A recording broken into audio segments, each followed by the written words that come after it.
मुस्लिम समाज बांधवांच्या धार्मिक भावना दुखाविणाऱ्या रामगिरी महाराजावर गुन्हे दाखल करून अटक करा, दिग्रसच्या मुस्लिम समाज बांधवांचे तहसीलदारांना निवेदन।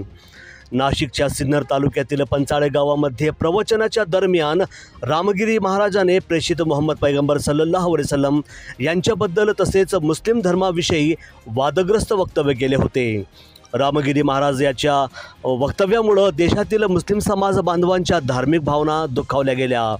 त्यांच्या या वक्तव्याचा सर्वत्र निषेध नोंदविला जात असून आज शुक्रवार दिनांक 30 ऑगस्ट रोजी दुपारी 3 वाजताच्या दरम्यान दिग्रस येथील मुस्लिम समाज बांधवांनी शहरातील जामा मस्जिद जवळ एकत्र येऊन सदर वक्तव्याच्या निषेधार्थ मोर्चा काढून रामगिरी महाराजावर कारवाई करून अटक करण्याची मागणीचे निवेदन तहसीलदारांना दिले।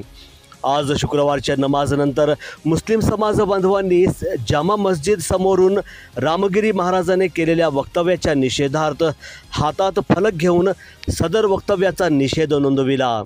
सदर मोर्चा यादगार हॉटेल मार्गे डॉक्टर बाबासाहेब आंबेडकर पुतळा, बाराभाई मोहल्ला, जुना बस स्टँड ते तहसील कार्यालयात धडकला। तेथे मुस्लिम समाज बांधवांनी तहसीलदारांना निवेदन दिले। यावेळी मौलानासह मुस्लिम समाज बांधव मोठ्या संख्येने उपस्थित होते।